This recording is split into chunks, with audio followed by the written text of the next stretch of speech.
$20 a month, actually. Okay. Well, so you have to pay for Clarabot. Okay, so there you go. But $20 a month is cheaper than a lot of OnlyFans subscriptions. bro. I would not know. I would not know. Let me clarify. That was a joke. That was a I didn't even catch that the first time. I would know. I didn't catch that the first time. That's a joke. Welcome to the Cap Table, episode 7. Yeah. Sir, yes, sir. And if you're new here, this is your twice a week update on tech, everything related within it. Think of this as your group chat for everything tech related, updates and whatnot. And keep in mind, we're all in tech, but we're also learning alongside of you as well. 100%. Let's move into our quick hits now. Ishan, you want to start us off? Yes. So Ty Lopez is getting sued by the SEC for running a Ponzi scheme. You guys remember Ty Lopez? Yeah. Here in my garage. Remember? Here You in don't, my you don't remember Ty Lopez? No. Knowledge. Knowledge. Knowledge. Okay, so yeah, basically Ty Lopez is like, I don't want to consider him a scammer, but like he's known a lot in the past for like, you know, doing multi-level marketing. He's the first big guy who went off on YouTube doing paid ads and selling a course. Oh, Yeah, okay. Like literally, like he used to pay like millions of dollars a month in paid ads on YouTube. It was one of the biggest ones. He had also like I don't know if you guys remember, like he used to, you get a course and then you would get books to your house. So it's like a monthly like book thing, and it was like knowledge. That was his whole thing, right? Knowledge. But he's getting sued by the SEC because he like got investment funds, and his whole goal was to buy retail like marketers and retail e-commerce ventures like Radio Shack, Pure One Imports, Dress Barn, Linen and Things, like traditionally like failing retail companies. And his whole idea was like, yo, we're gonna put it all online, like forget about in-person businesses, give me money, right? And so obviously like that's not gonna work. I mean, Radio Shack was failing for a reason. I'm sure we all know Radio Shack. And also like e-commerce already exists, like Amazon is already a thing. Yeah. And so essentially he promised 20% annual returns. And a lot of people got those annual returns, but they got annual returns because he was using like new investor money. Oh, Ponzi-nomics. Ponzi to pay the older investors. So yeah, he's getting sued. Obviously, it was not a good idea. And I mean, he raised $230 million from like, I mean, I was reading an article. There was an 88-year-old who's just a grandpa who was like trying to make some money. So he's just, you know, scamming the old. So really unfortunate. Damn. Yeah, really. I mean, I don't know what to say. I mean, his nature is a scammer, though. Or not scammer, but it's He's done it largely multiple like times. Yeah, he's done it multiple times. I think I don't know. His entire business practice is just very unethical. Yeah, it's the typical course seller. Like, I'm gonna rent these Lamborghinis. I'm gonna show you I'm rich. I don't own these Lamborghinis. Buy my course. I'll show you how to buy a Lamborghini. It's like doesn't really. I don't know. And we see that like in a lot of places, and I think it's even infiltrating like tech to a certain extent. Like there's a lot of people who are doing a great job, I think, building apps and, you know, making like things that actually deliver value. Yeah. But, you know, there are also, I think, a lot of people that are like seeing it as another play to be like, hey, if you do this thing and buy my course on how you make your iOS app using Claude code, like, you know, I can make you really rich. So I think this is, you know. I feel like most course sellers too like are rich off the courses. Oh, 100%. Like they'll buy the Lambo for real. Yeah. But they bought the Lambo off the course. Off selling the course. Yeah, I mean, a lot of content creators too. They get like 50K on Instagram, and they're like, "Hey guys, comment blueprint for my 1 through 7 step guide on how to grow on Instagram." Yeah, it's ridiculous. Yeah. Well, Ty Lopez, I hope people get the money back and whatnot. Hopefully justice gets served, but knowing everything related to financial crimes, probably not. Yeah. You'll probably be sipping martinis with Luigi Mangione in a federal prison. Yeah. Yeah. If he even gets there. We'll see. All right, let's move on. Quick hit 2. Apptronic raises... Who's a ghost? Ghost in the cap table. Well, quick hit 2. Apptronic raises $520 million for humanoid robots. Have you guys heard of Apptronic? I don't think so. Not too much. Yeah. Okay, well, this is kind of the not first step, but we haven't necessarily seen too much robotics and hardware. We saw like that one construction dog come out a few years ago. We're seeing Tesla do their thing as well, but this is, you know, a really large raise for a company that's based entirely within hardware robots. Now their total Series A is at $935 million. Yeah. And I mean, it's Series A, right? Yeah, that's actually crazy. Just for Series A, Tesla's Optimus is still in the lab while these guys are actually shipping out the product. They're partnered with Google DeepMind on Gemini, and they're powered by Gemini, right? And they're already deploying in multiple Mercedes factories. Wow. Yeah. Interesting. Yeah, I think the whole race now is that like China is very clearly ahead on like robots. I mean, like one of their like competitors is Unitree, which was like I think the robot dog you were talking about, the one with speed. And so there's a whole race now to robots, which I'm kind of like I don't know how I feel about that.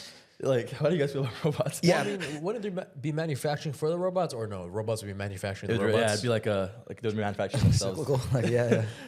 You know, I think definitely when you look in the far off future, I think these robots could exist. But when you think about both the hardware limitations and AI is great right now, but like there are so many more inputs to take in from the actual physical world that the LLM is going to have to sort through versus like just a simple text prompt or an image prompt that you give LLMs currently. I think we're probably a farther along way from it than most people think.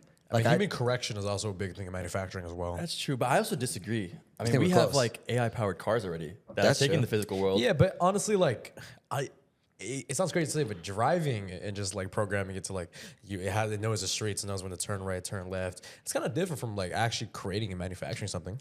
That is true. I mean, obviously that's why it's like not here yet. But also like, I mean, even if we use it for like a house servant, That's you know, true. it's like I think there's a lot of inputs for that, though. I think if it's a very specified task, like a specific task, and you have it specialized in that one thing, I could see it happening in a sooner time horizon. But if it's like a general purpose, like you said, house assistant, like there's a lot of things that entails, right? You're cleaning, Yeah. are you taking care of like kids, are you doing this and that? Like That's I true. think that's a lot more difficult to do. I think we would need to reach AGI. Yeah, For yeah. that point to come in. Yeah, for sure. I think so as well. Yeah. But I mean, obviously, it's raised $1 billion, so there's a lot of money going into it, and that means a lot of investors think that whether it happens right now or happens in 10 years, it's going to happen eventually. I think that's kind of what $1 billion raised tells you. I mean, I wonder deploying Mercedes factories. What is that? What part of the Yeah. manufacturing is that coming in? Yeah. that's a good point. It's interesting that I mean, this is also like Google like putting their hands on like a physical AI hardware product. I mean, they have Waymo now they have this.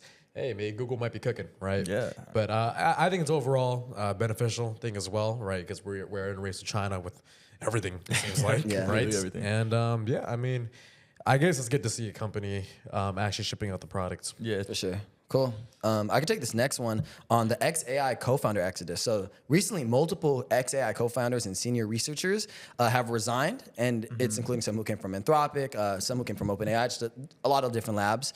And the departures are accompanied by a bunch of vague statements talking about next chapters and people wanting to follow, their own philosophical pursuits. Yeah. What are some of the, I guess, actual reasons, or not actual? I'm not saying that those reasons aren't true, but like when we're reading the tea leaves here, what do we think this entails? Does it signal some type of trouble for XAI?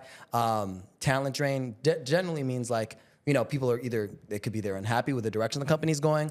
On the other hand, though, as we talked about in the previous episode, XAI just merged with SpaceX, which means that all these people who work for XAI probably got easier like liquidation preferences or easier ways to liquidate their money versus XAI, which was, I forgot what series they raised, but a lot farther from IPOing than SpaceX is. Maybe it's just that they could get more liquid, so they use it as an opportunity to get some money and bounce. So what do you guys think's going on here? I don't know. So like 6 of the total 12 co-founders have left. So 50% of your co-founding team has left, which that's kind of a telltale sign.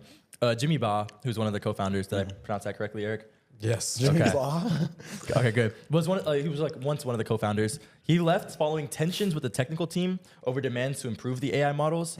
That's after like coming, Musk is really trying to compete with like Gemini, Anthropic, OpenAI, etc. Elon Musk recently said that he like framed this like recent exodus as like a necessary growing pain, which was like interesting.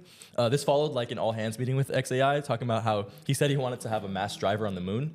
So I think that he's really pushing for like, we have to be number one. We have to do this. And I think, it increases and like causes and raises a lot of ethics questions. Yeah. And I'm sure one of the people literally said like she wants to go to like France to like write poetry or something like that. I don't know if you guys saw that. Yeah. So It could be what he's saying, right? They fulfilled the financial part of their life. Now she's entering her Agatha Christie era. no, I don't think it's that. I'm saying that like it's causing ethical concerns and they don't agree with like Like they're beginning to be the like, new, oh, this like, is not future good. for like, this is not like what we want to do. Yeah. I mean, what are they doing? Yeah. We don't know. I'd say overall, like XAI seems in Grok, and like I use a lot of LLMs. Grok is the one I use the least. The only time I've ever used it is in the context of like X because it's integrated deeply within X. But on most benchmarks, they are doing pretty well. Like I'd say they're generally like third or fourth, depending on the benchmark, lagging like the frontier labs, but they're right alongside them. But to your point, like the ethical concerns. I mean, we've talked about it before in the show. Like Grok, it seems to be the least regulated. It'll do the craziest things of all the AI getting models. sued. They're getting sued right now, literally. So I could definitely see that be like a contentious point for a lot of people that joined XAI. Also, and we'll get into this a little bit in the next quick hit, but Anthropic is just known philosophically, I'd say, to be kind of like the opposite of kind of what XAI is in terms of how they feel about AI safety, how they feel about just like the ethics that the AI should maintain as you talk to it. So I can see a lot of people, maybe they initially joined because they offered a lot of money, and once, they're able to liquidate that money or that money became more certain, now they're like, okay, let me use this opportunity to get away from this product or idea that maybe I actually don't feel that strongly about, but, just being a human, you gotta look out for yourself and make some money. So yeah, that's some initial thoughts. Yeah. Well, I mean, should we move on now? Yeah, let's do it. Speaking of Anthropic, this is hot news. This just happened today. Anthropic closes, or is going to close soon, a $30 billion round at a $380 billion valuation. Oh my God. Yeah. It's the second largest private tech raise in history, behind only OpenAI, which raised $40 billion. It's led by a bunch of people like GIC, which is a Singapore sovereign fund, D. Shaw, Founders Fund, which is Peter Thiel's, fund, Iconic, just a bunch of big names. It's a who's who, exactly. Yeah. Everyone wants to get into like this Anthropic raise. Initially, they were actually only going to raise $10 billion, but they came back with $30 billion instead because there's just how much interest is in Anthropic. It makes sense because I think especially within the tech community, Anthropic is kind of a darling. A lot of people like their products, whether it's Claude Code, whether it's Claude Cowork, or just even the general LLM of Claude. So yeah, I mean, any thoughts here, like just in general about this raise? I mean, it's crazy. Yeah. It's actually ridiculous. I mean, the fact that the two biggest private tech raises have been both AI companies within like the last year. That are going to IPO next year. That's or this year. Ridiculous. Yeah. And so like recently, I don't know if you guys saw this, like Sam Altman came out and said that they're trying to raise a $100 billion round at a $750 to $860 billion valuation with like a lot of different investors, some of the similar ones we've heard, but also with the Middle East. Wow. So that'll be really interesting to see how that works out. But like, dude, they're just raising and raising. Like it's actually, I don't know, dude. I think we are definitely in a bubble. Cloud Code, I mean, they are making $2.5 billion a year. It's doubled since like last January. Yeah. But $380 billion valuation is like crazy to me. Yeah. Yeah. I mean, but like I think the revenue projections, like it is justified at $30 billion raise. The run rate revenue hit $14 billion. Cloud Code alone is doing $2.5 billion. They're gonna make a lot of they're gonna try to make an entrance in the consumer market as well. Yeah. And the product's only gonna get better. It does kind of make sense actually. Yeah. I think it only works though if they can actually like penetrate the consumer market. For sure. Because I think everyone's betting on that. Yeah. But it's like, dude, I don't know. I haven't seen that many. I mean, we saw the Claude ads and stuff, and we send each other like all the time, like influencers that are like making Claude videos. Yeah. So like, I think they're definitely trying, but they haven't really made a huge dent in it. Yeah, I think I forgot what category LLMs generally go into the App Store, but I think I saw someone at Anthropic post like a congratulatory thing, like, hey, we broke the top 20. You know what I'm saying? So obviously, like consumer adoption isn't really there. I think that the raise is justified. It makes a lot of sense given, to your point, how much their run rate has grown. I've talked about this in the show before, but they've 10x'd year over year for the past 3 years, which is pretty insane. Like just the growth trajectory. So like, I mean, imagine like I don't think they'll 10x next year because at this scale, it's like how many more places do you penetrate? But like if they do, or even if they do half of that, that's 140 billion. That's half the raise is revenue. Like then it seems like the prices you got in at a good price, right? I have a lot of thoughts here. I think one thing, like in the subject of a lot of these LLMs doing these huge raises and a lot of these private raises, one thing that is a little bit discouraging or sad, I think, is now more than ever, like owning assets is so important. Like the way the economy is working right now, the dollar's value is kind of going down, and the private markets and inflation's going up and private markets are going up so much. So you really need to hold assets in order to gain value. And the assets that are growing the most are a lot of private assets, right? So like retail investors are rarely able to get into this, into this, like the private markets right now. And what happens generally is they IPO, and once they IPO, like all those people who got in earlier cash out, and retail investors are kind of left with like the scraps. We saw that with Figma. Exactly. Literally with Figma. Exactly. Yeah. And it could take, like for great companies, obviously over the course of like 5-10 years, you see that they generally like will go up over time, but it's still like, Anthropic's only existed for 3-4 years. The people who got in 3-4 years ago are going to have like 100x, 1,000x. I don't even know what the number is going to be. Meanwhile, a lot of retail investors are going to have to wait 10 years to, maybe even just like a couple X, So or even sometimes make their money back. Yeah, or make their money. Most IPOs are losing money now. Exactly. When you're in. So that's the one discouraging thing I'd say. And then I don't know if you guys saw the tweet. I just linked it there, but like Elon's tweet. Yeah, Elon hates Anthropic. Like I was saying earlier, I think a bit of it is because they are like opposed in a lot of different ways to like how they want to run their, like how they view the future of AI. Yeah. But also another interesting note is Anthropic actually cut off access to Claude code in like Claude from XAI. And I heard a lot of the engineers and people were using Claude code. So that's probably a part of the reason why he was upset as well. Elon literally said, your AI hates whites and Asians. Yeah. Damn, especially Chinese. That's me. Heterosexual and men. That's us. God, that's us. Come on, man. This is misanthropic and evil. Fix it. Yeah. Frankly, I don't think there's anything you can do to escape the inevitable irony of Anthropic ending up being misanthropic. You were doomed to this fate when you chose your name, the name of the wind. The name of the wind. Shut up, nerd. Yeah. Also, what? I don't even understand. Like, hates whites and Asians and like. I've never experienced that once in my life. But when you were talking to Anthropic Claude Code, did you ever feel like, damn, I don't feel good being a heterosexual man? yeah, exactly, bro. Like, damn, man. I mean, like the few times I used Claude, I didn't really feel targeted as a Chinese heterosexual man. It is Elon just kind of, maybe seeing him slip further down the AI race and just trying to push out sentiment. Yeah, for sure. I don't think it's working. I think this is a growing like trend though. We've seen this. Like, I think they're really gonna start like dissing each other. Like these AI companies. Like for sure. I think it's the name of the internet where it's like if you just diss someone and you get more traction. But like Claude is doing it to Gemini or to OpenAI. I mean, Elon's doing it to Anthropic. Like we're gonna see this across the board, and it feels kind of petty. I'm not gonna lie. Like, just show me your products better. Like, I don't need to hear you like talk about like, oh, the other product sucks. You don't like the Kendrick and Drake beef? That's rap. We're talking about rap versus almost $1 trillion AI companies. I know, but like come on, it'd be kind of cool. No, it would not, dude. Roast battle each other. Dude, it was like when like Zuckerberg and Elon said they were gonna fight. It's like, dude. Okay, that would have been cool. If they actually fought like, in the bro, ring. like, Like, are we actually serious? in the ring? That would Like, be are we actually serious, bro? Zuckerberg would have mauled that fool. That would have been insane. Yeah, Zuckerberg. I mean, Elon had to bow out. What was he gonna do against Blue Belt and Jiu Jitsu? Exactly. Zuckerberg? Come on. He would have gotten cooked. Oh my god. But to that point, I actually think that is a good segue, but I also want to comment on it first to this idea of I think it's ineffective for them to go at each other's throats as much as they do, and if they continue to do it, because so much public sentiment is negative towards AI. Like when, for example, we talked about the Super Bowl ads last week. When Claude makes an ad making fun of ChatGPT, like an AI having ads, people don't think, oh, I don't like ChatGPT and I like Claude now. Yeah. They just think, oh, I don't like AI now. Yeah. And that's not effective for anybody. Yeah. And that connects to something we're going to talk about even more in depth this episode. But for this next quick hit, this idea of data center and energy usage and all those things when it comes to AI.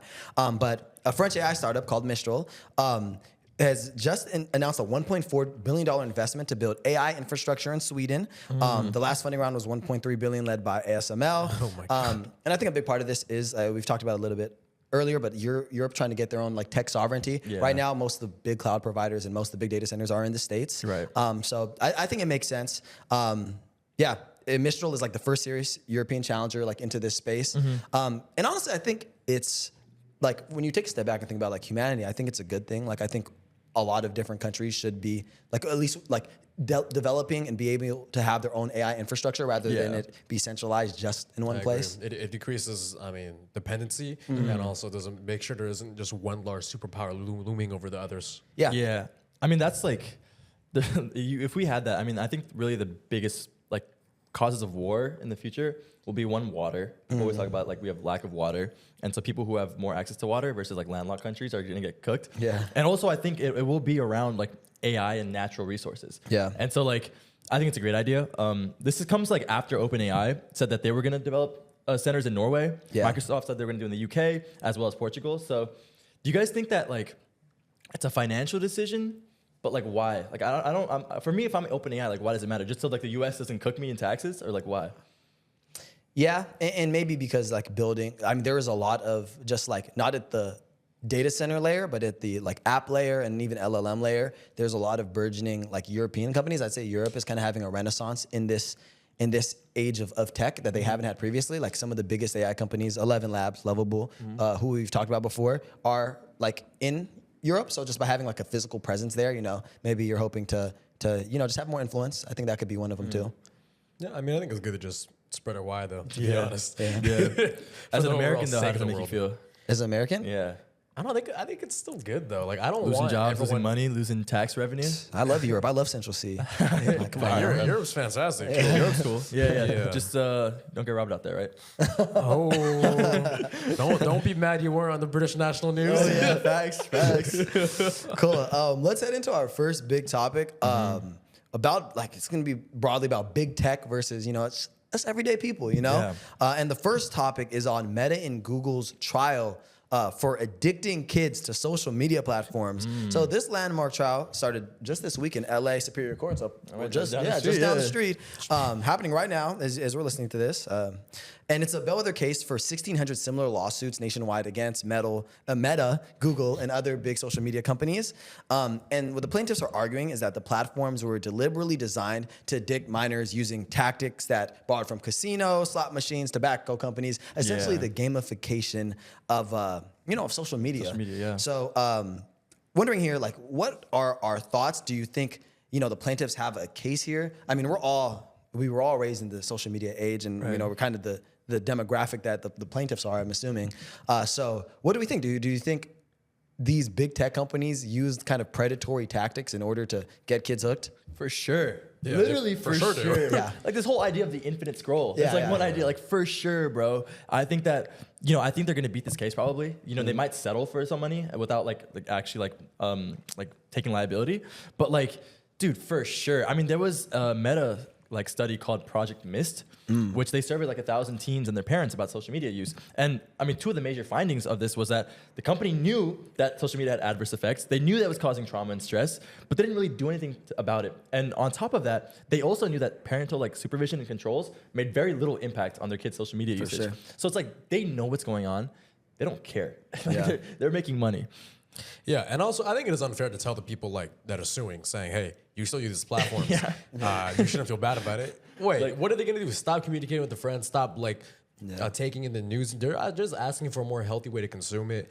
But I mean, companies, they're always using deceptive tactics throughout the history of the world. I mean, tobacco companies having doctors in their campaigns and ads. Gerber having a lot of doctors prescribe their baby formula to mothers instead of having them being breastfed. Yeah. A lot of these things are very widespread in terms of deception, and we've seen those cases come to light now. And honestly, I do hope something does change. Even though we do, Ishan and I especially, we profit off of social media. Social media is a large source of our income as well. That doesn't mean I think it's okay how addictive it is. Because true. I think especially for younger kids as well, I think with body dysmorphia, becoming more disconnected to the world, having a maybe lofty idea of how things are supposed to be, and then just kind of being fed the black pill. Yeah. That is a huge issue, right? And I do think there's valid concerns surrounding that. And even as someone who profits on social media a lot, I would say it would be good to have these kids ingest it in a more healthy manner, because this new age of doom scrolling, the infinite scroll, very optimized metrics for social media and content creators who have optimized their content creation. This is very, very new. If we catch it as fast as possible, it ensures a brighter generation of kids. Yeah. I mean, if you look at the teen suicide rates, throughout the U.S. history, it was on a downward trend. It was literally it used to be relatively high. It was slowing down, and then with the increase in social media, they started coming back up. No, it's also because Katie went to the Warriors. Yeah. Oh, get out of here. That's a good thing. I'm a Warriors fan. But I think so. What would you guys do though? Let's say you guys are Meta, or let's say you guys are the government actually. What would you actually tell Meta to do to actually kind of fix this, or even try to work on it? What would you say? Put a limit on how many videos they can scroll on a day and IP ban it. Yeah. It's a free country, bro. You're gonna tell me how much I can scroll? It's honestly an extremely tough solution, to be honest. And honestly, I want to talk about this a little bit. I'm not gonna exactly respond to your question, Right. but it's gonna be kind of tangentially related. It's someone who's I work for social media companies, or who I work for, and kind of how that's how I've made my living the past 4 years. It's really tough because when you think about how these companies make money, they literally make money from selling attention, right? Right. They drive eyes. So I think this, the plaintiffs definitely have a case to stand on, because when you think about it, what happens is, when the employees of these companies are some of the brightest minds in the world, right? You go to Berkeley, you go to Stanford, you go to Ivy League, you go to Instagram or Google or whatever, and as someone who's been in these rooms and worked for these companies, your number one focus is moving metrics that ultimately in some way are gonna ladder up to people staying on that app, right? Right. So the tactics and the things they do, undoubtedly, they do like numerous things to make sure like they are optimizing every little thing, the way buttons look, the flows that users are engaging in, everything is designed to make sure that you stay on that app. So that's why I think it's going to be I can't imagine like Google and Meta, this is like an argument or a lawsuit that they can't afford to lose, right? So like to your point earlier, they're not going to lose it. They'll figure out a way. Like there might be some, they might settle, they might pay some money, they'll do something. But I truly do not see and I'm not saying this is right or wrong. I'm saying like practically speaking, I don't see how any like type of policy that limits hours spent is going to be something that these $1 trillion companies take lightly, because if you can only spend a certain amount of hours on their platform, that's a certain amount of hours that I could advertise to you. And we talked about how much money these companies make through advertising. So I think it's a really tough just situation that the world is in, honestly. I will play devil's advocate here, though. A lot of people say it's up to the parents, especially when it comes to kids. You're like, why aren't the parents doing anything to fix this issue or to solve this issue? Don't give your kids a phone. Give them a phone. I mean, I had a flip phone in middle school. Yeah. What would you say to them? The people, parents? Yeah. Or like, what would do you think that have anything to stand on to those people? Yeah, screen time limits are a thing. Yeah. Are they? Wait, you just put a password on it. So how come this lawsuit's happening? Why aren't parents just parenting better? I mean, that's true, but drugs are illegal. Why don't you just make sure your kid doesn't use drugs? I mean, that's a good point. But that's also different, right? I mean, you're buying your kid a phone. Your kid's not buying his phone. It's such a multifaceted issue. Yeah. It lies within environment. It lies within the personal responsibility even of the teenager. And it also falls upon the company as well. Yeah. At what point, who has the most hands on them, right? Who has the most blood on their hands? Yeah. It's very difficult. Yeah, it reminds me of those iPad kids at restaurants, and I'm like, dude, that's on the parents. Yeah, Where it's like, you're a 6-year-old, just give them a book. Yeah, I mean, my parents just give me books. I turn it up normally. I agree, but we also, debatable. But I also think a part of it too is we grew up honestly. Even Eric, who was born 5 years after us, we grew up in a different time. Imagine being born in 2020, 2024, Gen Alpha kid. 2026. We grew up riding bikes outside. Yeah. Things are way different. Yeah. And I think this is going to be honestly a theme of the episode as we talk about data centers and more things, the ramifications of technology that they've had on our society. We're about to go through a bunch with AI, but even social media, which was the last greatest shift, we don't even fully understand the ramifications of that. I think we're just seeing it right now. So, yeah, it's crazy. And that's why, we got the cap table so we could talk about these things, because no one else is talking about it. Put your attention on us. Yeah, there you go. Yeah, we'll grab your attention. Yeah, exactly. Yeah, I don't know. I mean, okay, well, you know what? If you guys are parents, right, would you give your kids a cell phone? Hell no. You're not giving them a my cell phone? kid, bro, my mom gave me a flip phone when I was 12 years old. Yeah. I had a little iPod I could use at home, but I had to share it with her. And so this is also kind of pre-social media. Yeah, most people didn't have a What about Instagram. safety though? Calling your parents. Flip phone, bro. I had a flip phone. I think Take this little LG Touch. Social media came out when we were early high school, late middle school for us. Yeah. So I definitely am not giving my Instagram kids at least an iPhone. I'm not. Or if I am, I'm super locking it. But I also don't want to be that parent where it's I gotta go through your phone. Give me that. I don't want to be that type of parent. Yeah. Yeah, I don't have a good answer, honestly. Yeah. I have no idea. It's intensely difficult because then you're just then your kid's gonna start resenting you for not having the same privileges that other kids do. Yeah. True. I guess. And then tech literacy is also important. Especially we're gonna talk about it. And working in a career in tech. Yeah. Or even as those tools are gonna be used more and not more. to get scammed. Yeah, exactly. There's just so much. Yes. There's so many things you learn. that go Yeah. into it. So it's the theme of this topic seems to be it's tough. It's tough. Yeah. You want to go into data centers, bro? Yeah. Let's transition to this. But big tech is affecting us in more ways than just social media. And I think a lot of people don't know in what ways it's affecting our communities. Yeah. And data centers is a really big part for the A lot of future. misinformation as well. There's also a lot of misinformation. Before we hop into it, we're gonna talk a little bit about data centers and some data center build-outs that have been announced recently. I think a lot of people talk about water when it comes to AI and all these topics. And the root of a lot of it comes from data centers. So we do want to give a quick explainer of kind of what a data center is. Yeah. We've talked about training and inference before in models and in AI and LLMs. Essentially, a large amount of that training happens basically all of it happens in data centers. In data centers, there's a bunch of GPUs that, the models use to train themselves on, and the compute is what kind of powers the model to learn and all those things. Not only are these data centers extremely expensive, they also take a lot of electricity to power, a lot of money because of the electricity, and then also like water, which is a topic that people often bring up, like I mentioned earlier. So like that's kind of a high level explainer of what a data center is. And the reason why we brought this up is Alphabet just raised $20 billion in bonds specifically to fund AI data center build out. We just talked about Mistral in France in our quick hits. Data centers are currently consuming 4.4% of U.S. electrical power, and it could reach 12% by 2028.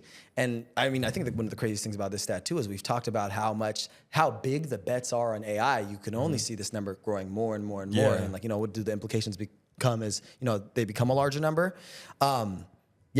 Experts project electricity prices could increase by approximately 25% in markets with concentrated data center growth.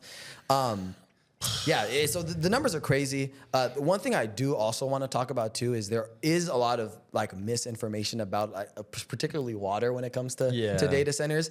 Water isn't actually probably the biggest issue when it comes to these things, because like it takes average data center uses 1 to 5 million gallons of water a day. That is to 300. So for example, like just a normal golf course is 300,000. Like that's just one golf course. So there's a lot of golf courses in America, and U.S. agriculture still use 80% of consumed water. So water really isn't an issue. Data centers are less than 1% of U.S.'s water usage.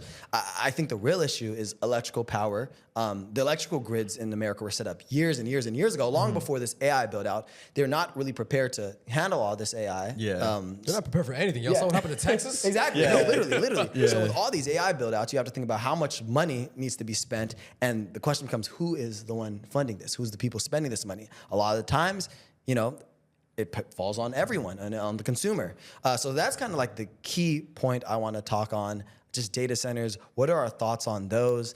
What is like these companies, and we have some data here that we could talk about as well. What are these companies' role and responsibility as they scale up their companies, as they raise billions of dollars? What is kind of their obligation to the public when it comes to kind of picking up these costs? And I'll just open up the floor. I'd say it should fall on the company that built the data center, right? Electricity is probably the biggest point of contention here. When it comes to water usage and whatnot, a lot of the water is recycled water. And it's 1% of consumed water, right? A golf course uses 300K a day. I think on social media, there's such a large misinformation regarding like the water usage that data centers actually use. Like, a video of dancing kittens made by AI. Damn, the single mother can't give her kids water. That's not true at all. But the electrical is a large issue. And I mean, I'd say, it should fall on them in a similar way how administration comes into a new city saying they want to invest money into infrastructure and whatnot.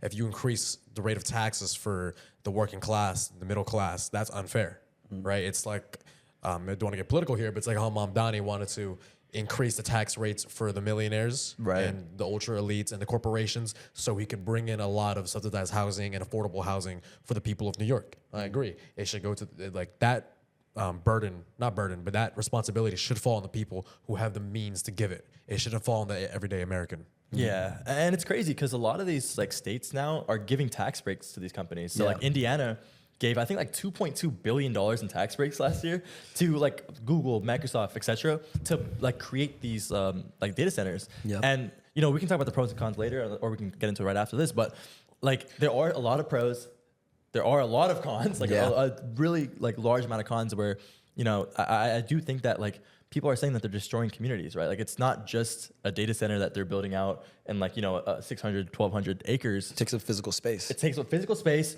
and it's loud. Like, people don't talk about the noise pollution that there is. So for some like data centers, cooling fans can reach like 92 to 96 constant decibels. Wow. Think about if you're living right next to it. That's constant noise in your ears. In Indiana, they were polluting like the local water and drying up the farmland, right? Wow. So there are like a lot of negatives that are coming to these communities. One of the positives, of course, again, are jobs. That's a good part. And so if the government doesn't make the companies do it, they will never do it. I agree with you. And a few companies, to be fair, have said they will cover the cost of like the upgrading costs. A couple being Anthropic, Microsoft, OpenAI, making those pledges. I think that's a great start, but I agree with what both of you guys are saying that if the people that are profiting from these data centers, they're raising billions of dollars, they're growing their run rate 10x year over year, they do have an obligation to cover these costs. And while a promise is good, and a couple companies doing it is good, I do think we have to figure out like a policy level, like integration to ensure that that these build outs fall on these companies, right? Like it doesn't make sense to me to have it subsidized by the American people. Like I know the American people. Yeah, like you said, we do gain some value from it, but these companies are gaining exponentially more value from it. So and like the hit they take is nowhere near compared than what like in aggregate what the everyday American takes. Yeah, think about if you're like living in the rural South. Yeah. Like your life is getting turned upside down by these data centers. Yeah, for sure. And like on the subject of like the policies that the U.S. government is doing, they're actually doing a bit of the opposite. There's a tariff exemption that the Trump administration is preparing for Amazon, Google, and Microsoft from like semiconductors. Again, this links to the whole idea of cloud, like the cloud and data centers. And I think like the main motivation here is, we want to be, we talked about Europe trying to get their own like data centers, but we want to be the main cloud providers. We want to be the main place people,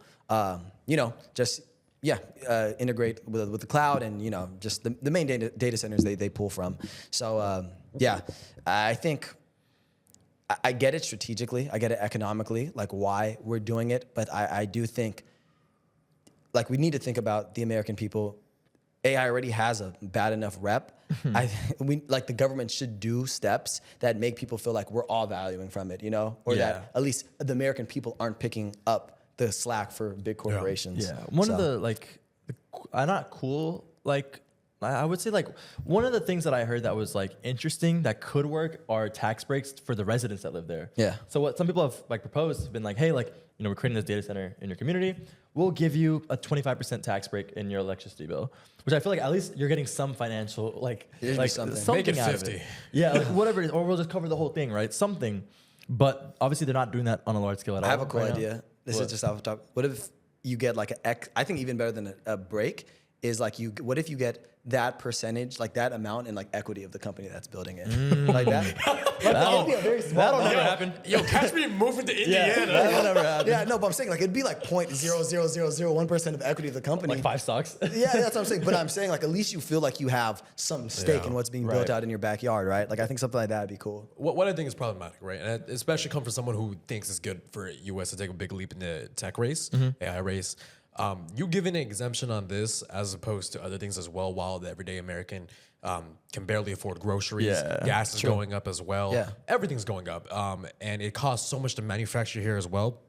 It kind of just shows that you're shitting on the everyday American people, right? You're not giving purpose. You're not saying, hey, we're going to put you guys first. No. You were instead putting the billionaires and large corporations at first. Is this an oligarchy? Yeah. Right? Yeah, no, for sure. And it's largely problematic. No, it is. I mean, that's something a lot of people talk about, how AI in general, it concentrates power in the hands of, a few people, honestly. Even Peter Thiel, I think has the thought that he's kind of, I'm not saying he's anti-AI, everyone's kind of pro-AI to an extent, but even Peter Thiel literally said it's like AI enables oligarchy-like behaviors. And he was saying he was a fan of crypto because it's more decentralized essentially.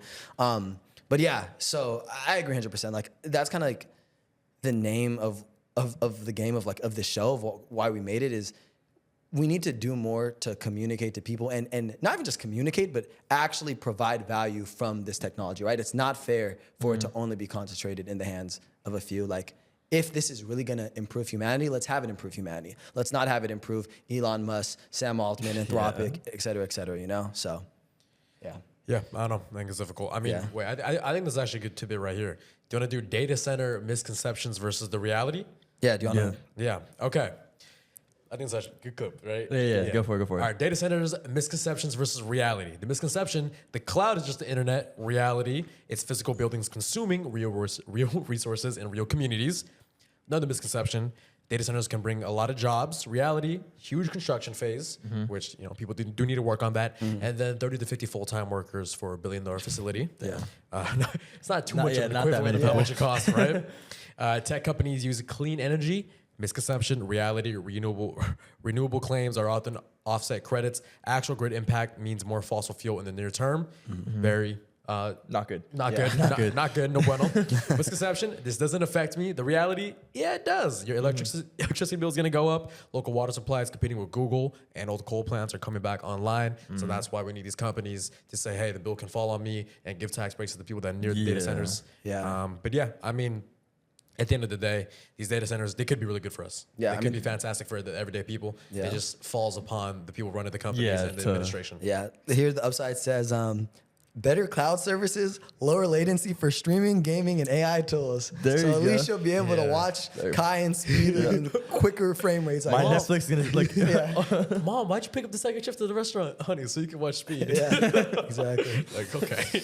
Cool. Let's move on to our next topic, LinkedIn lunatics. Okay, I have two for you. Yes. These are not satire, okay? These are real posts made by real people on LinkedIn. The first one is by Yugmir Yunimels. We're building AI founders, not co-pilots, not tools. AI founder agents. Ignium, which is their startup, is an AI native venture studio focused on fully autonomous company creation from 0 to 100. At Ignium, we're developing founder agents like Philippus, AI systems that identify real problems, run interviews and validate demand, build, launch, and scale products. We built what we call our venture creation engine. Discover, build, scale. We're already using our agents to ourselves create companies end to end.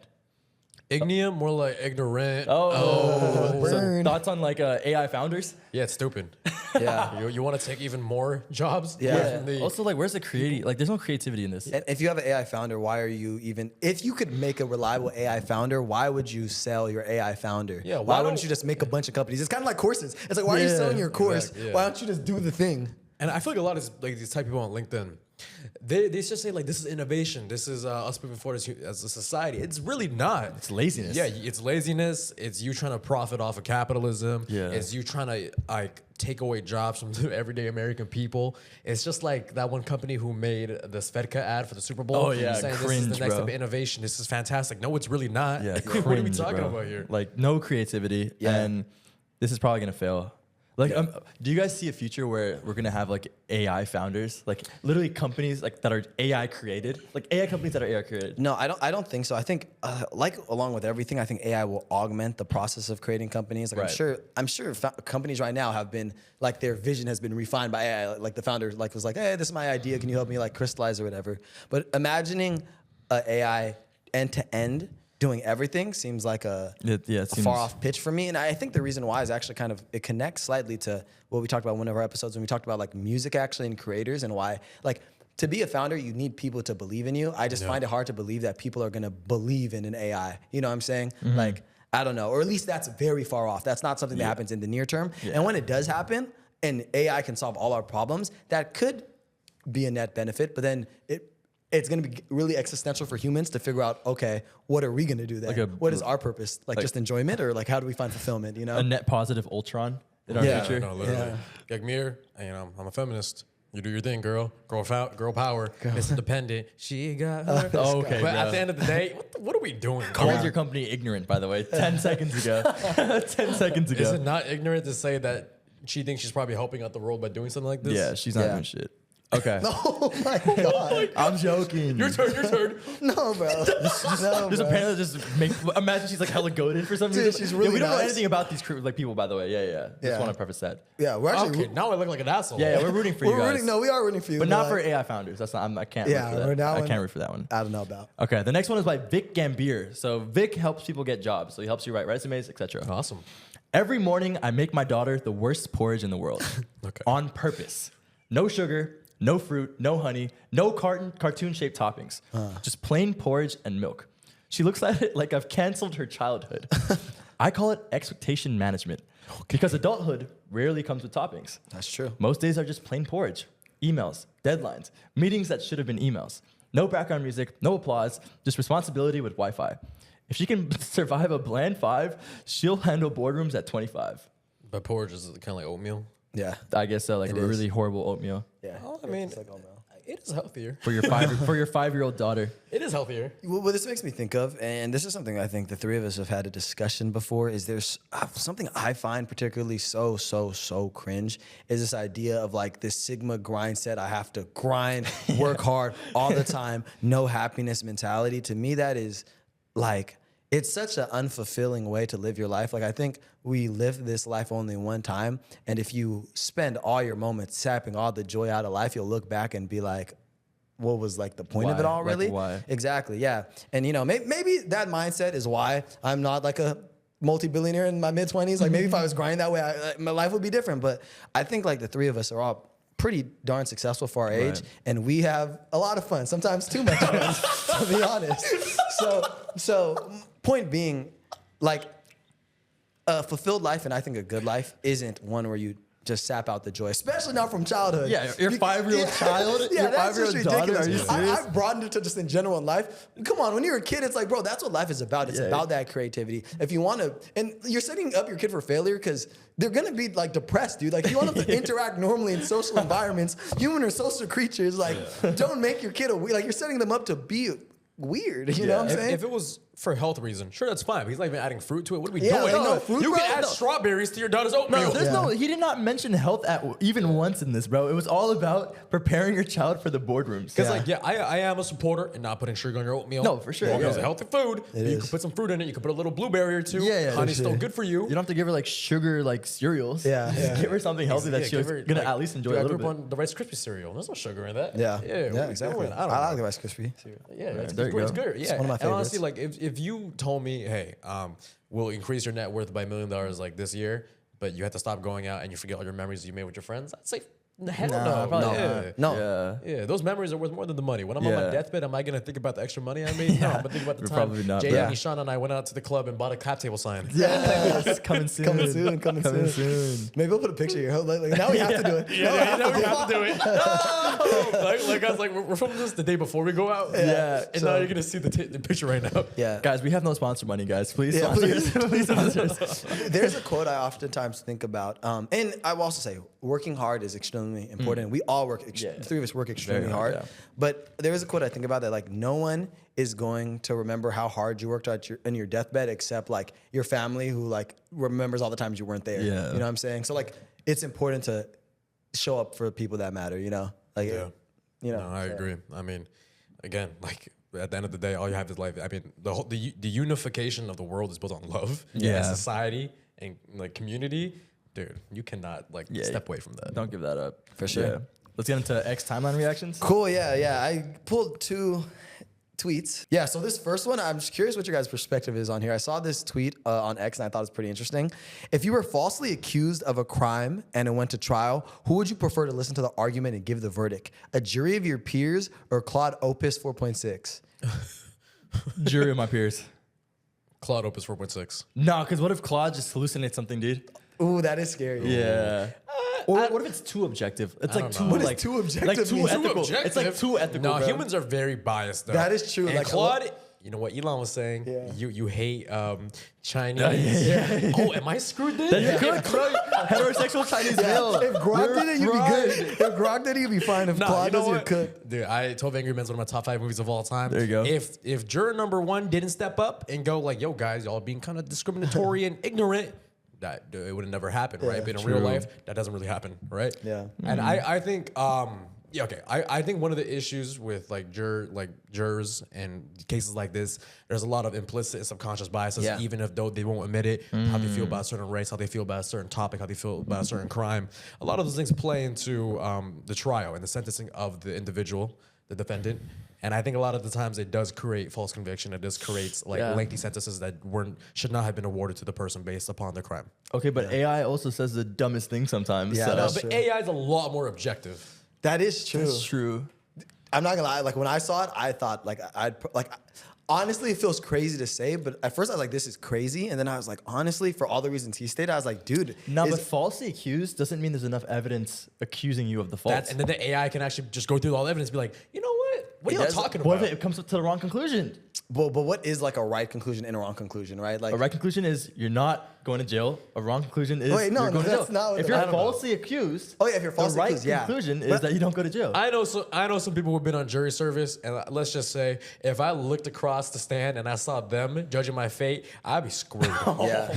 Like, I'm curious if I'd almost bet if you, like, there's no way to know, but if you back tested like a bunch of jury decisions and you had Claude also like weigh in on them, I just have a feeling it would get like, it'd be more precise in terms of getting the right outcome in terms of like what truly happened. And there's no way to know what truly happened most of the time. Right. Then like that would be my guess. It feels crazy to say, and I don't think this will happen, at least not anytime soon, because it's like It's crazy. it's crazy. Yeah, that's but crazy. I actually think if you take a step back and think about it, It's a possibility. it probably is a much more Claude has no objective- implicit bias. Claude has no doesn't. past doesn't. experiences. Well, to be with fair, it has senators. been trained on data from a bunch of humans, so it would have. But I think the aggregate of all humans Yeah. makes the bias, Yeah, a little limited. more even, yeah. Yeah. So it's crazy to say.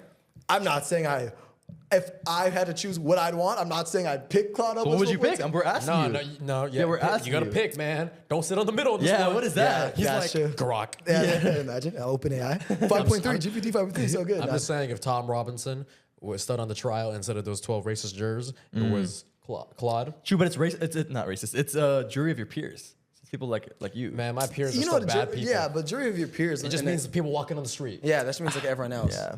Yeah. That'd be crazy in a world. Like I could honestly, because it was crazy to me, because I sat and thought I see about it happening. I could see, and like it's not the worst idea. Yeah, it yeah. sounds crazy. It's like thinking like autonomous vehicles, right? It's like Right. that sounds crazy. Like 10, 20 years ago, it sounds crazy. Then you're like, wait, it's actually probably. Yeah, imagine like a transparent open source model Yeah. that is truly like has no implicit bias against any type of person That the government where they owns, come yeah, from, or their something like identity. that. I don't know. It kind of doesn't make sense because Yeah. humans at the end of the The day. more I'm talking about it, I'm like, yo, Maybe. Like, Okay, how about like this, humans though? are bad. Let's say you were like accused of a crime you did commit. Okay. Right? Would you rather have a jury of your peers or AI? Oh, jury of my peers. I think that's our answer. no, because your lawyer can play to the jury. Exactly. No, exactly. You can. Yeah, I agree. You can like. You can yeah. Yeah, I emotionally think we have our manipulate. answer. Like, Okay, there we go. There we go. Oh my I think God. that is the answer that. And no one likes jury service. Yeah, Nobody dude. like- Oh my God, is this like? Did we just come to an epiphany? Yeah, like AI should do juries. Like Who likes jury service? AI would like it's a net benefit to everyone if AI is making it. Cases, they would come to conclusion faster because most of the time it's spent with the jurors like debating amongst themselves too. But what if the AI is too harsh? What's too harsh mean though? No, it's like what if the human's too harsh? Then it's up to the judge though, no? Because it's just guilty or innocent. Yeah, That's- no, that's but it's the guilty jury. or innocent on multiple counts, right? So you can be. You think you could judge each one and could figure it out? Like, Yeah, I mean, I'm sure and it what's can. too harsh? Like, harsh is a relative term. If someone viewed like one person might think that was too harsh, one person Yeah, might think true. that's too Subjective. lenient. Very subjective. Yeah, and that's what I'm saying. Like that's why I'm saying like it'll get you the most objective, I guess. What do you account. think now, buddy? Jury of my peers. I'm still anti AI on this one. I think Yeah. maybe in the future if we have one, but nah. Yeah, Let's go on to the next one though. If you guys Yeah. don't mind, we're running low on time. No, it's fine. All right, Clara bot. So I don't know if you guys, we've talked about Claude bot, Bolt bot, whatever you want to call it. Yeah. Open Claw. Now Clara bot is an AI girlfriend that you can chat with, send Yes! pictures to,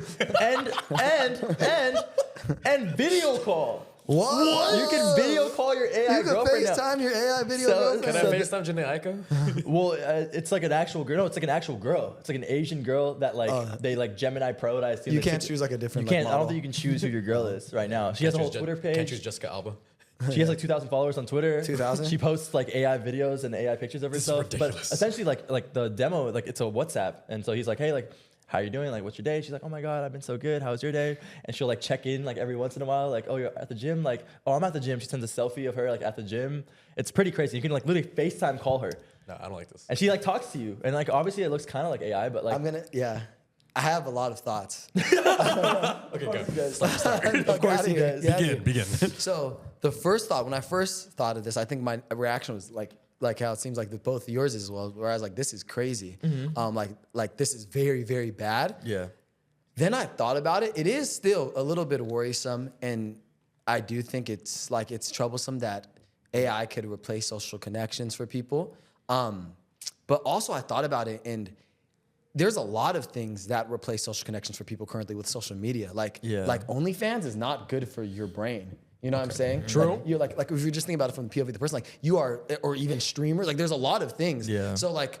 It still is a real person. But That they is don't know. true. But they do not They don't know know you. Yeah, true. They do not know you exist. You know what I'm saying? Like Angel with Ishan. Yeah, like they do not know you exist. So the more I thought about it, I'm like, I'm not saying it's better or worse than those things, but it's not that much. It's not adding so much more negative things that already exist in our current age. No, It sounds bad to say. I still disagree though, because the thing about like OnlyFans and the thing about like streamers and whatnot, okay, you still are supporting an actual person and you're giving up time for them, right? And it's gonna come to a point where either you don't realize or you realize that you do, like, oh wow, this thing has sapped a lot of resources out of me. With this Clara bot, with this AI digital girlfriend, you really have no true compass on whether or not this is good or bad. And it starts becoming to the point where you get AI psychosis. For sure. I mean, if this person feels like a truly just mutually like loving relationship, when do you ever give up? Yeah.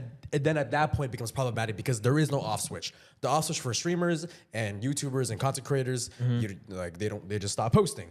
OnlyFans, they retire, they quit. With this AI girlfriend, it's not like she's gonna die. It's not like she's gonna break up with you. Yeah, you have true. a constant positive feedback loop that is just endlessly toxic and degrading for yourself. Yeah, I actually have something that I want to talk about. So, like, yes, we've talked about the like kind of a, like race for attention or competition for attention that social media and big tech has had. Yeah. I think the future is going to be the competition for affection. And so, can we compete for affection? And so, we've seen that with ChatGPT. It's like glazing you all the time. And sure. so, you know, I don't know if you guys have heard of this. There's a bar in New York City that has recently opened for dinner, like one-on-one date dinners with your AI companion.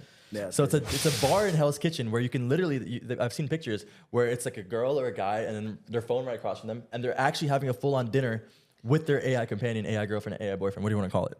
Yeah, I think companions are definitely an avenue that are going to explode in popularity. I think outside of chatbots, and we've talked about how AI has really infiltrated a lot of enterprise, but consumer-wise, outside of these, general purpose chatbots like GPT, like Gemini or whatever, like most people don't use that much AI in their day-to-day. But the one place that's like exclusively AI that is seeing traction and growth is in companions. You make a lot of money. Yeah, they do make a lot of money.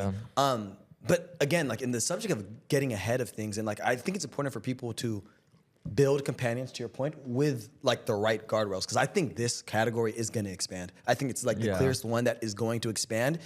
If people build companies with, the right guardrails, with the right intentions, I do see a world where like a lot of OF models, they're just trying to take people's like money. You know what I'm saying? Like they're doing all the Are tactics. these companies not doing the same? We don't know yet, right? They haven't been established fully. No, we do know because they're selling a product. No, well, Clara's open source, right? Like I'm pretty sure it's a free product. Yeah, but that's just Clara though. Like, That's what I'm saying. Like, That's saying there's so many other AI Yeah, companions. they haven't been fully established yet. So I'm saying if my thing is precedence is getting set right now. Do you have equity in Clara? No, I don't. But my point is, I just know that this is going to get popular. Yeah. I'm saying precedence is getting set right now. If the biggest company sets the precedence, it's not going to happen because that's not the way the world works. People are going to want to make money. Yeah. But if a company came in and set the precedence, like we want to healthily implement this, I actually think it could be a net benefit. Like if that AI encouraged you, like, hey, it was great talking to you, but like, do you want, like maybe it makes sense to do these things, like go out, like it could be more positive than a lot of the parasocial relationships that go on right now, I think. Also, sorry, I want to I was talking about that. Clara is $20 a month, actually. Okay. Well, so you have to pay for not Clara, but okay, so there you go. But $20 a month is cheaper than a lot of OnlyFans my subscriptions. God. Bro. Still making money off you. I would not know. Let me clarify, that was a joke. That was I didn't get cash at the first time. I would I didn't get cash at the first time. That's a joke. Okay, I do think there's like a use case where it comes to the point where depressed teenagers who feel like they can't open up to an actual person, because that is a real thing, right? Yeah. You want to feel like you're burdening someone else. You don't want somebody to know like the private thoughts of your mind. Maybe you do want to talk to an AI therapist about it, like an AI robot. Maybe AI robot teaches you social cues, teaches you how not to be awkward. Okay, those are things as well, but I do think it's still inherently problematic that it's coming from an AI. Yeah, no, I feel that. Yeah, and there's so many kids we talked about that have like killed themselves over like these AI companions. Like there was like that child that was like 12 years old like a year ago. Yeah. Because like the girl from Game of Thrones told him like she wants to Daenerys, see I saw that. Yeah, on Character AI. I think it was the app. Yeah. So like that is true, but I think it also causes some sort of like AI psychosis. For sure. I mean, I think it's. Again, it is multifaceted. Yeah, exactly. Exactly. Want to go to the next one? Let's move on. Yeah, so there was these two big articles that came out. One was massive. Yeah. Yeah, bless you. One was massive, and one. Okay. Ah, man, just ruined the clip. You try it again, Jaden. Bless you. Okay, yeah. So this next tweet, these were two massive articles. One was humongous. The other one was kind of a response that I thought was. It wasn't as popular, but I thought it was really poignant, and it was pretty popular as well, just not as popular. Okay, well. Leave that in. Actually, okay, cool.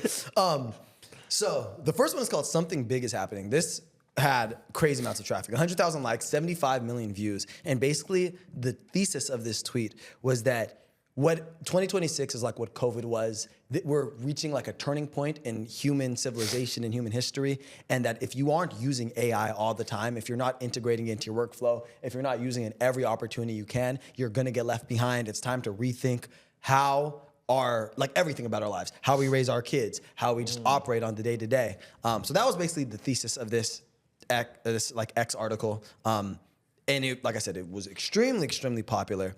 And this next article called Tool-Shaped Object is really interesting. It used the example, allegory is probably not the right word here, but it used like symbolism of this thing called a kana. It's like a Japanese tool, a Japanese planing tool. And it was saying essentially that the kana is this really beautiful tool, but it actually isn't it's not effective. The main draw to it is just the process of doing it itself. And his basically main thesis was people are setting up, kind of like about what you're saying about the founder AI stuff, and like a lot of the things with the AI right now, people are setting up all these brilliant agents, all these complex systems and protocols.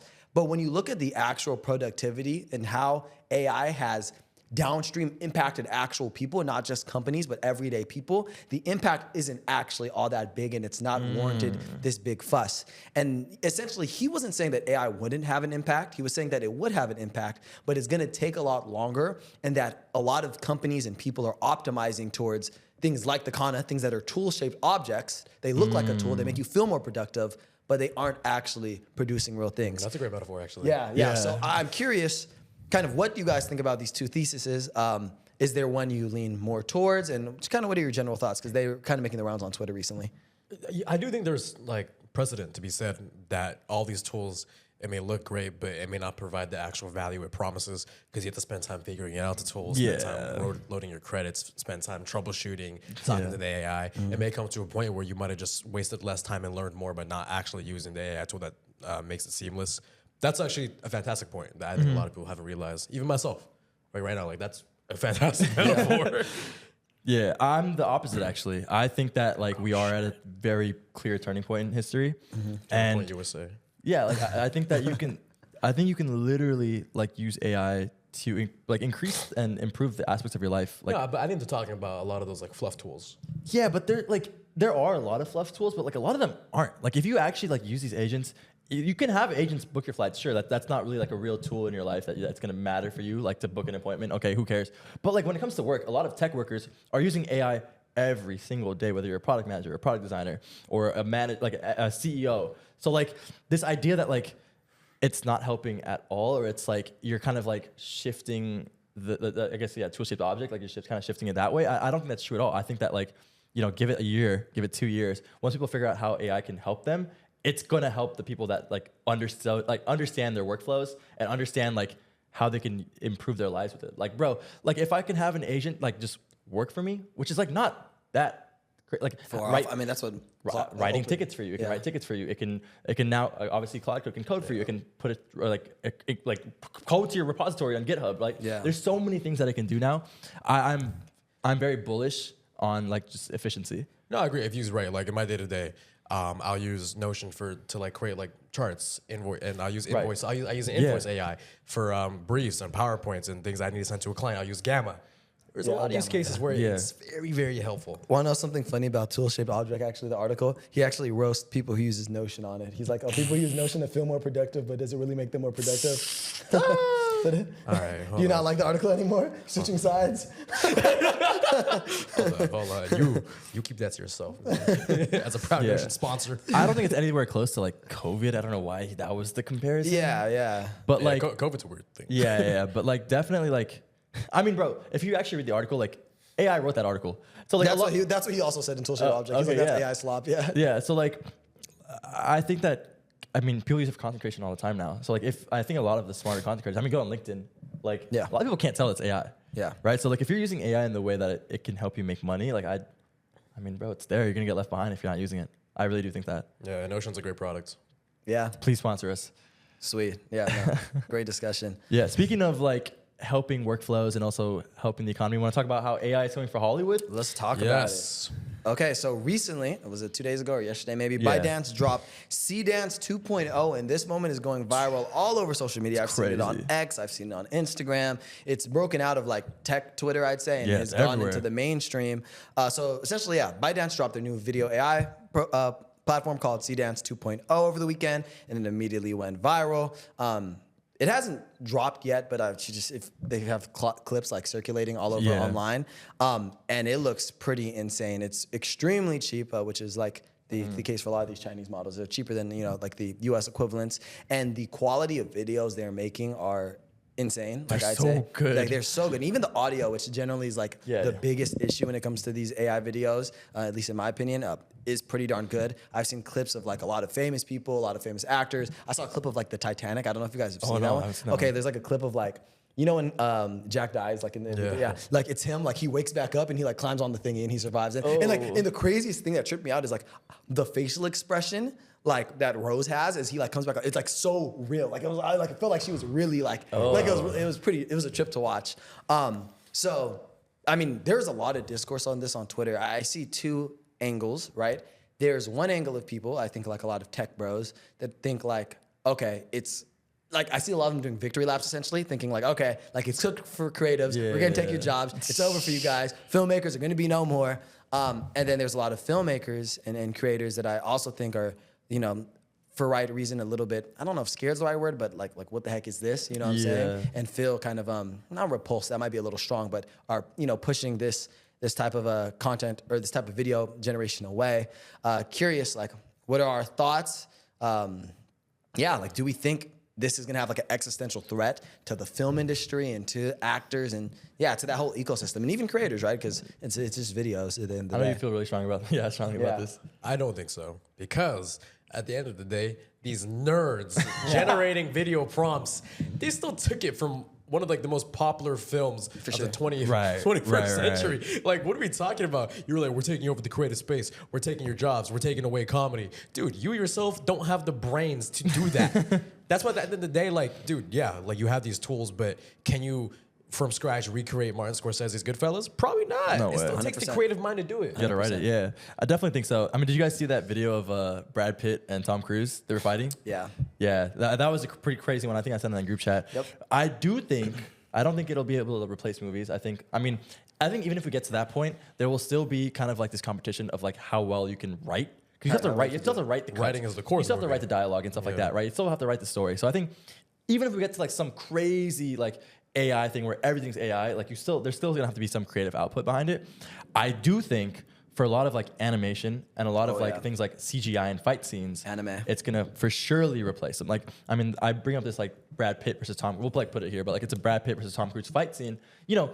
If you can like kind of automate a fight scene, automate a lot of the CGI of the fight scene, you can automate stunt doubles, right? Which is not good. I'm not like I'm not saying it's a good thing, but I think a lot of CGI now and a lot of CGI companies, especially overseas, I think a lot of like animation companies, especially overseas, sure. are definitely Gonna like, fill those downstream Yeah, they impacts. should look behind their back because it's coming, unfortunately. Yeah. But like it's gonna happen. Like we've already seen it happen. I do think writers' job is safe because Yeah. at the end of the day, like you have this animation, right? But I think the core of even Ghibli movies, the animation is beautiful and it's an iconic art style, but it's placed within the morals of the story and the messaging behind it. Yeah. These epic fight scenes and these epic action scenes, there's culmination that leads up to that point. There's exposition that preludes the climax that makes it a great piece of film.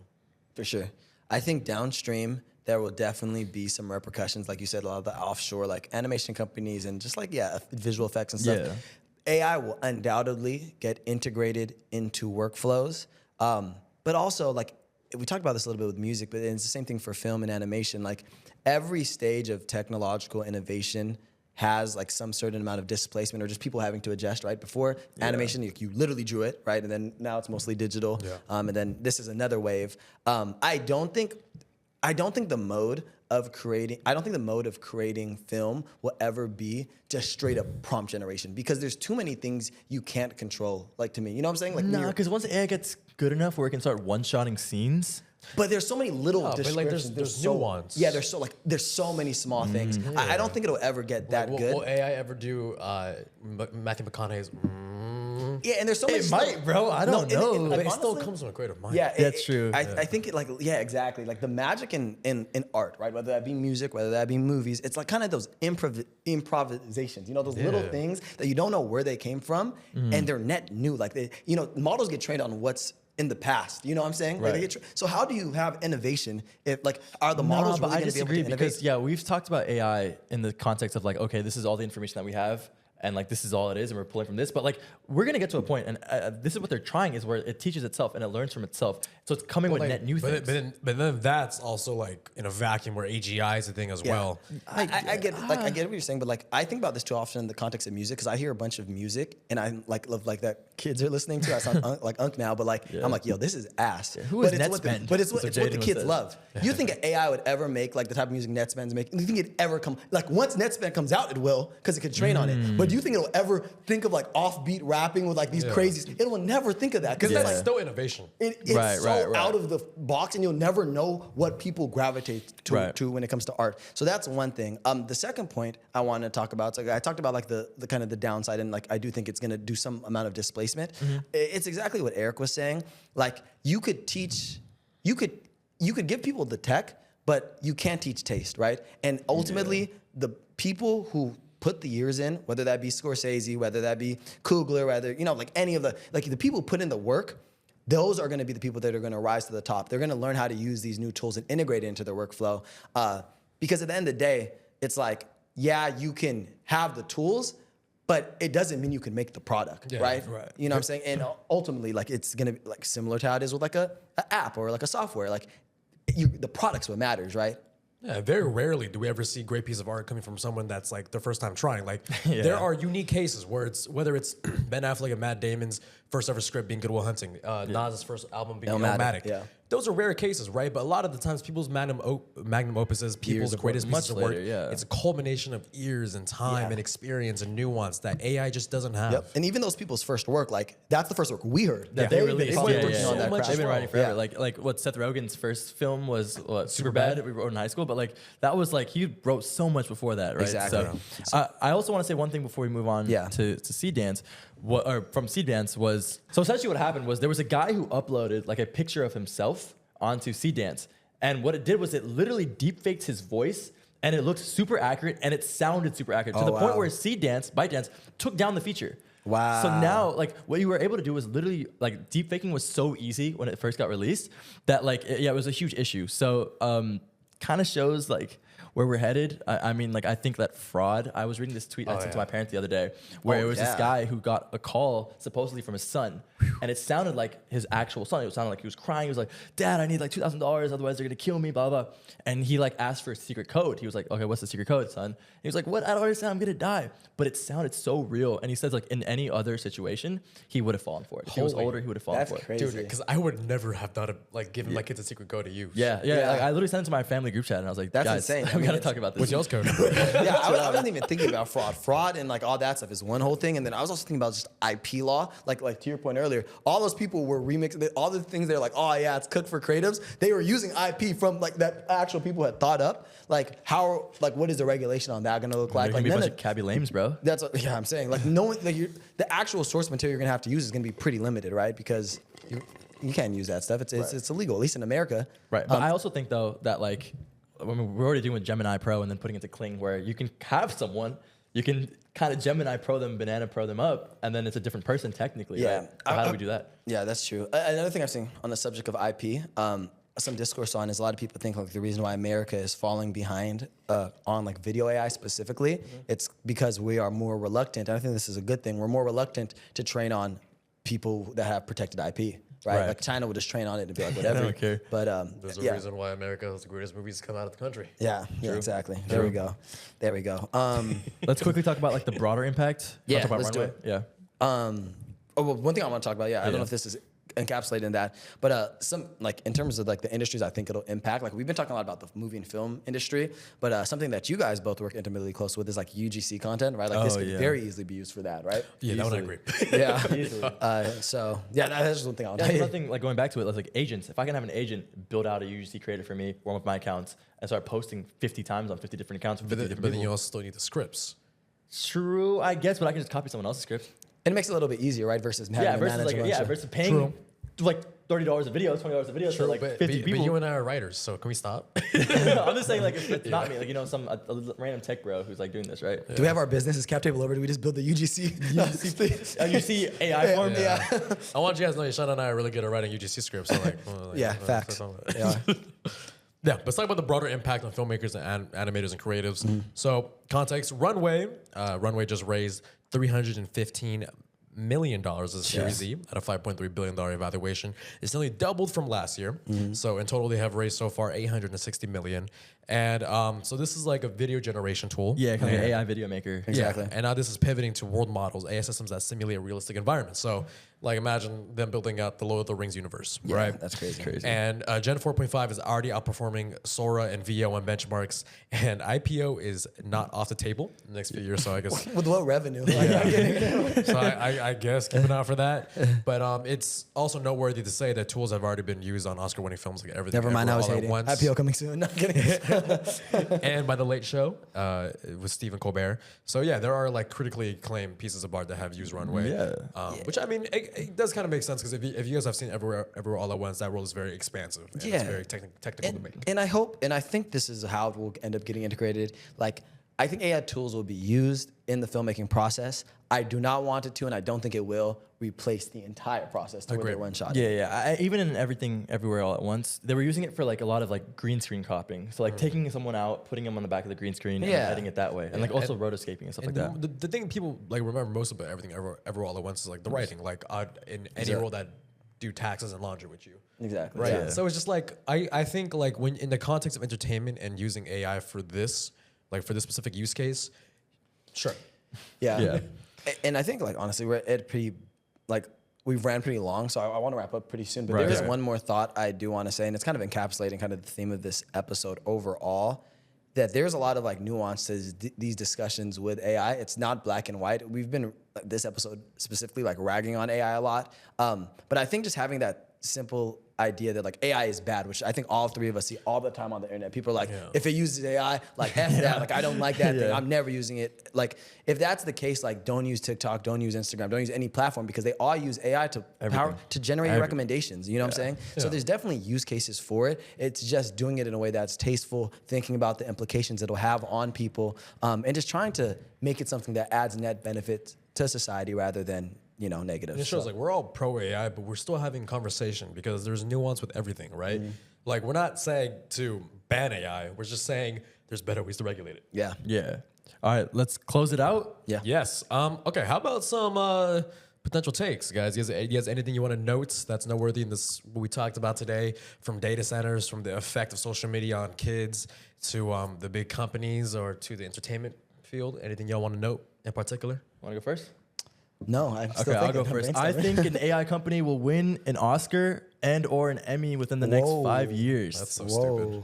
It's Like gonna for happen. like an AI, like you tell me Sam Altman's gonna go up on the stage and be like, No. It could be like the Runway CEO. It could be another AI. It could be the ByteDance CEO for C-Dance. I think that we saw. Wait, are you like saying the movie's completely made out of AI? For the most part, I think they're gonna win. But do you think an they're Emmy gonna or an hire Oscar. like someone like Ryan Coogler, the Safdie brothers, to be like directing it? Maybe they'll win. I think if that happens, they'll win an Oscar in the same way that like Blackboy Max was nominated for a Grammy. Like You attach yourself to a Yeah, generational maybe. talent. No, Like, maybe. if he Remember didn't when really Kobe do won the? Remember when Kobe won the Oscar for like the best short anime film or animated film? I guess. Yeah, I remember. I mean, if but- there's an AI company that makes a really good short animated film. Wait, but you're also like, I mean, but same thing. Kobe attached himself to great animators, and Kobe was also part of that story as well. True. I'm saying like if I just make my own animated film and just win an Oscar off of it, dude. Yeah, but you're not. But if I'm saying the next 5 years, I think a company will. All right. You know what? I mean, it's your hot take, so I don't know. I'm debating it, but It is a hot take for a reason. but it's like a big part of those award ceremonies too are like narrative, and I just think that narrative is never like it's hard to imagine that narrative winning. $50 million. You think AI can recreate $50 million to the Marty Oscar Supreme? ceremony? Sweat. Yeah. $50 million to the Oscar ceremony? I promise you they're voting. Yeah. I mean, yeah. I guess my hot take is like, I mean, it's not really a hot take. I don't even know how to frame it exactly, but like these companion apps are gonna get way more popular. Like I think it's gonna be I think this next generation of kid, like almost all of them are gonna use some Popular take. some form of companion app. It's not really a tech, but I think just I think all of us would agree that AI can be used for a lot of good in the world. It just kind of falls into place of course, the corporations and governments, but also within the hands of the people itself. Educate Blame yourself. the parents, says Erica. Blame your parents. I'm saying, educate yourself. Don't fall into mass hysteria. Don't be completely against the grain. Everything is not black and white. There is nuance to every conversation. That is why we have conversations like these, because they are important. That's why you have the cap table, baby. There you go. But follow us on everything. We're on LinkedIn. We are on X. We're on Instagram. We are on YouTube. We're on Spotify podcasts. That's Cap Table episode 7. Peace out, guys. Bye. Peace out.